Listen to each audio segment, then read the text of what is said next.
Assalamualaikum warahmatullahi wabarakatuh. Bismillah wassalatu wassalamu ala rasulillah wa ala alihi wa sahbihi wa man walah wa ba'd. Pemirsa kanal YouTube Sirajuna dimanapun Anda berada, alhamdulillah kita bisa berjumpa lagi untuk melanjutkan bersama-sama deres bareng Kitab Agung karya ulama agung, Kitab Arba'in Nawawi karya Al-Imam Muhyiddin Abu Zakaria Yahya ibn Syaraf An-Nawawi rahimahullahu ta'ala. Kemarin kita sampai pada hadis yang kelima tentang bahaya bid'ah. Pada kesempatan ini insyaallah kita akan membaca hadis yang keenam. Qala al-muallif rahimahullahu ta'ala al-haditsus sadis, hadis yang keenam. An Abi Abdillah An-Nu'man bin Bashir, dari seorang sahabat Nabi yang punya nama kunyah Abu Abdillah. Kemarin sempat 2 kali kami sampaikan bahwa dalam budaya Arab ada yang namanya nama kunyah, yaitu nama yang dimulai dengan Abu atau Ummu. Juga ada nama laqab, nama gelar, juga ada nama asli. Dalam kesempatan ini, hadis yang keenam, perawinya adalah seseorang sahabat Nabi yang punya nama kunyah Abu Abdillah. Nama aslinya adalah An-Nu'man ibni Bashir. Beliau ini adalah sahabat Nabi Muhammad SAW yang merupakan dari kalangan kaum Ansar, orang-orang yang asli penduduk kota Madinah. Beliau ini merupakan sahabat Nabi dari kalangan sighar at-tabi'in, yaitu sahabat-sahabat Nabi yang ketika Nabi Muhammad SAW meninggal, mereka ini masih kecil. Dalam sebagian kitab dinyatakan bahwa An-Nu'man ibn Bashir ini usianya 8 tahun ketika Nabi Muhammad SAW meninggal. An Abi Abdillah An-Nu'man bin Bashir radhiyallahu anhuma. Kemarin kami sampaikan kalau kita menyebut nama sahabat Nabi atau mendengar nama sahabat Nabi, kita mengucapkan radhiyallahu an untuk sahabat Nabi laki-laki. Juga kita mengucapkan radhiyallahu anha untuk sahabat Nabi perempuan. Kali ini kita mengucapkan radhiyallahu anhuma. Apa bedanya? Kalau radhiyallahu anhuma artinya beliau perawi ini adalah sahabat Nabi. Orang tuanya, bapaknya juga sahabat Nabi radhiyallahu anhuma. Semoga Allah meridhai kedua orang tersebut, sang perawi dan bapaknya. Nu'man masuk Islam, sahabat Nabi. Bashir juga masuk Islam, sahabat Nabi Muhammad sallallahu alaihi wasallam.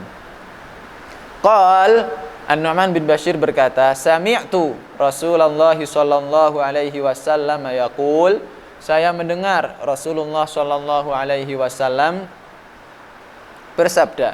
Jadi Nu'man bin Bashir ini mendengar langsung ucapan baginda Nabi Muhammad sallallahu alaihi wasallam. Apa kata Nabi?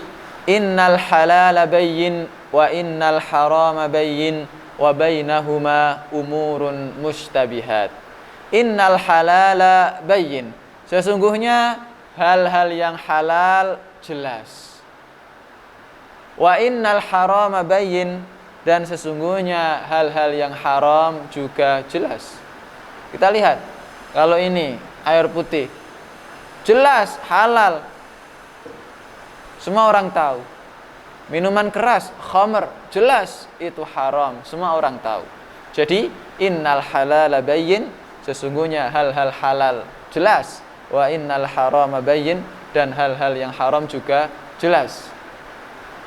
Wa bainahuma umurun mustabihat, dan di antara halal dan haram ada hal-hal yang samar, tidak diketahui hukumnya, apakah itu halal, apakah itu haram.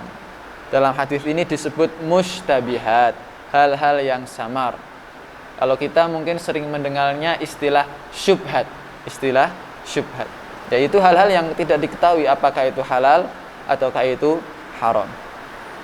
Nah, hadis ini saudara-saudara sekalian dimanapun Anda berada membahas tentang bahayanya hal-hal yang syubhat, hal-hal yang tidak jelas apakah itu halal ataukah itu haram, dan bagaimana cara kita bersikap terhadap hal-hal tersebut. Baik, kita lanjutkan membaca kitabnya. La ya'lamuhunna katsirun minan nas. Banyak orang yang tidak mengetahui hal-hal syubhat tersebut. Kata Nabi, banyak orang yang tidak mengetahui hal-hal syubhat tersebut. Maka bagaimana cara kita menyikapi hal-hal syubhat? Nabi memberikan petunjuk, Nabi memberikan arahan. Famanittaqas syubhat, barang siapa yang menjaga dirinya dari hal-hal syubhat, dari hal-hal yang samar, tidak jelas apakah itu halal ataukah itu haram, barang siapa yang menjauhinya, menjaga diri dari hal-hal tersebut, faqad istabara'a lidinihi wa 'irdihi, maka dia telah mensucikan agamanya dan harga dirinya. Artinya, orang kalau mau menjauhi hal-hal syubhat, maka agamanya selamat. Dia selamat di sisi Allah Subhanahu wa ta'ala. Wa irdihi, dan harga dirinya juga selamat. Artinya di mata manusia jika dia juga baik. Orang yang mau menjauhi hal-hal syubhat, dia baik di sisi Allah dan baik di sisi umat manusia. Waman waqa'a fis syubhat, dan barang siapa yang jatuh ke dalam hal-hal syubhat, waqa'a fil haram, maka pasti dia akan jatuh ke dalam hal-hal haram. Jadi petunjuk baginda Nabi Muhammad SAW, kita disuruh untuk menjaga diri, menjauhi hal-hal syubhat karena dua alasan. Alasan pertama, agar agama kita selamat, harga diri kita selamat, agar kita baik di sisi Allah dan baik di sisi umat manusia. Alasan kedua, apabila orang sudah jatuh ke dalam hal syubhat, maka lama-lama dia juga akan jatuh ke dalam hal-hal yang haram. Jadi sikap kita jelas terhadap hal-hal syubhat, hal-hal yang samar, tidak jelas apakah itu halal atau haram, yaitu menjauhinya. Kemudian saudara-saudari, bapak ibu, kakak adik semuanya, pemirsa kanal YouTube Sirajuna dimanapun Anda berada, kita lanjutkan hadisnya. Kemudian Nabi SAW memberikan perumpamaan tentang apa? Tentang orang yang jatuh ke syubhat, lama-lama akan jatuh ke dalam hal yang haram. Apa perumpamaannya? Karra'i yar'a haulal hima, seperti penggembala yang sedang merumput, mencari rumput untuk makanan hewan ternaknya. Karra'i yar'a haulal hima, seperti penggembala yang menggembalakan hewan ternaknya di dekat tanah larangan. Raja, penguasa mempunyai tanah larangan yang nggak boleh dimasuki oleh siapapun, rakyat nggak boleh masuk.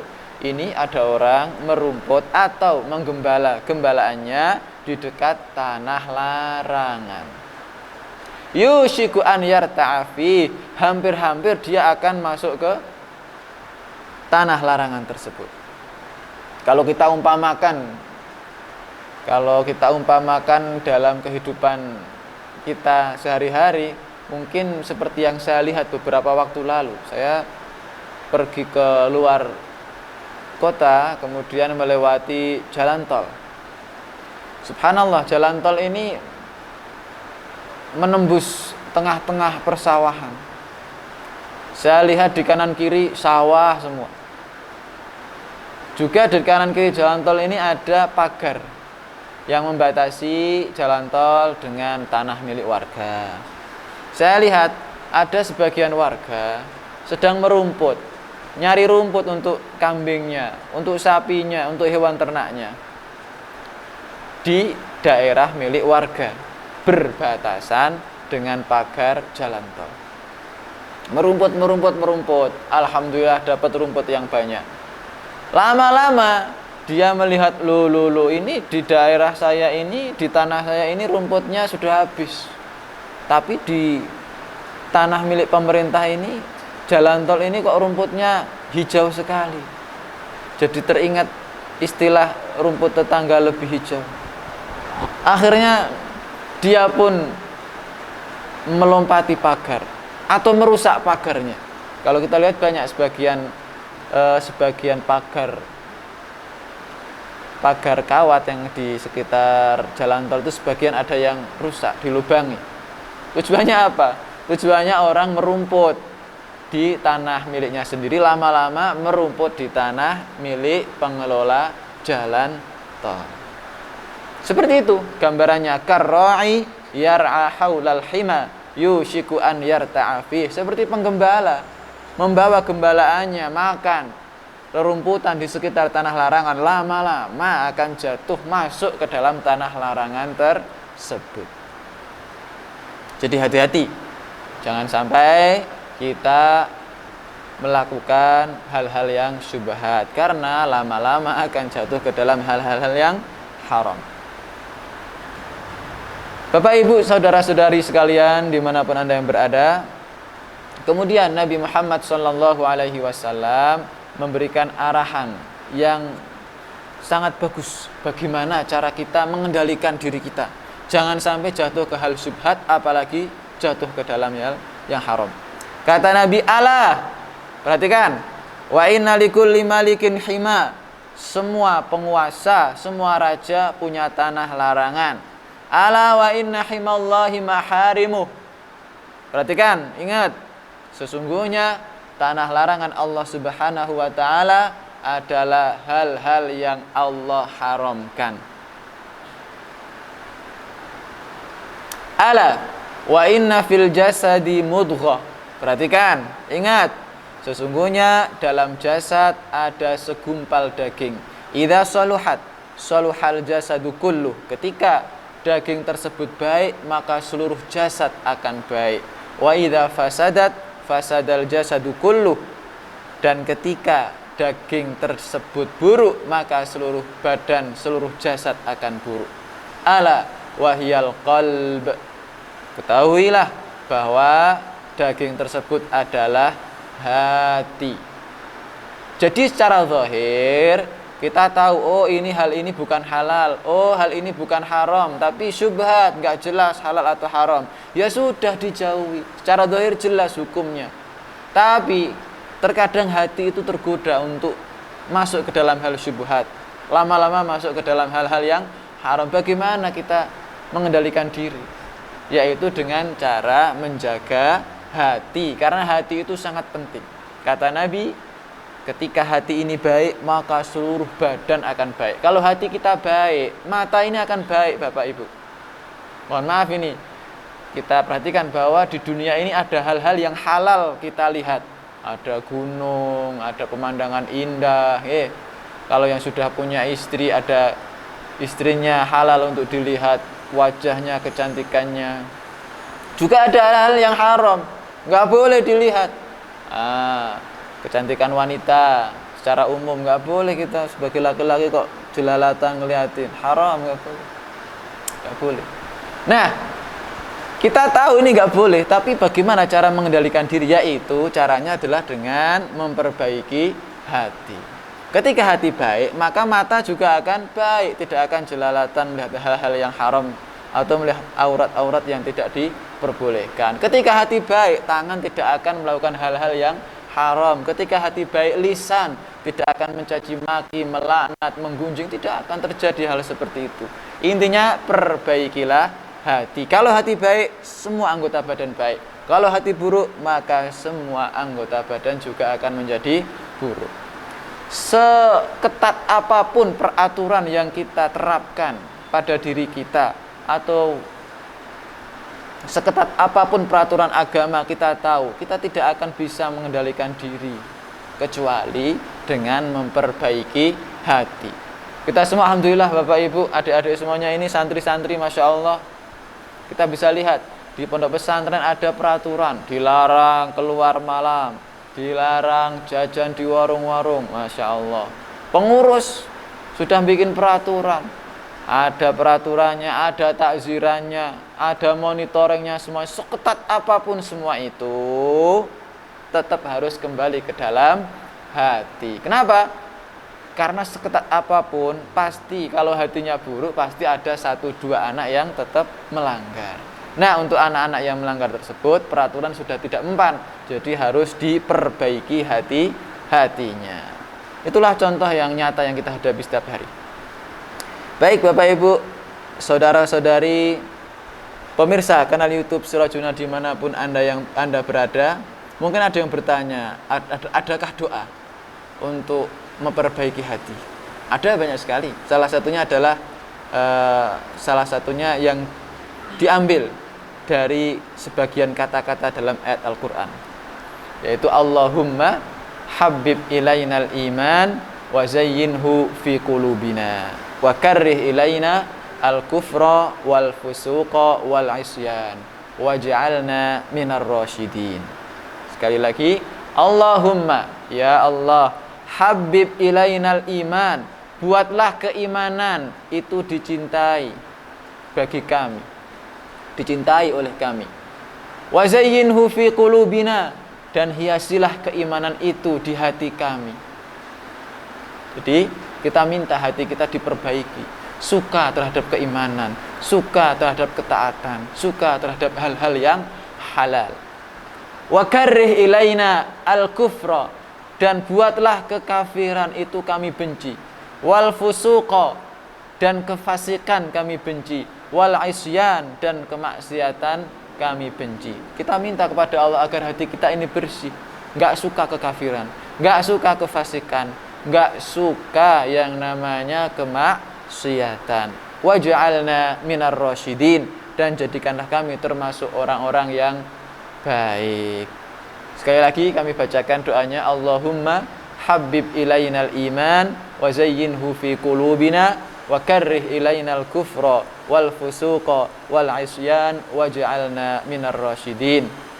Semoga Allah menjaga kita semua, memperbaiki hati kita semua, menjauhkan kita dari hal-hal syubhat, apalagi hal-hal yang haram, menjadikan kita semua orang-orang yang selamat agamanya, selamat harga dirinya, mulia di sisi Allah dan mulia di sisi umat manusia. Terima kasih. Subhanakallahumma bihamdika asyhadu an la ilaha illa anta astaghfiruka wa atubu ilaik. Apabila ada pertanyaan, silahkan tulis dalam kolom komentar. Insyaallah kami akan jawab dalam video selanjutnya.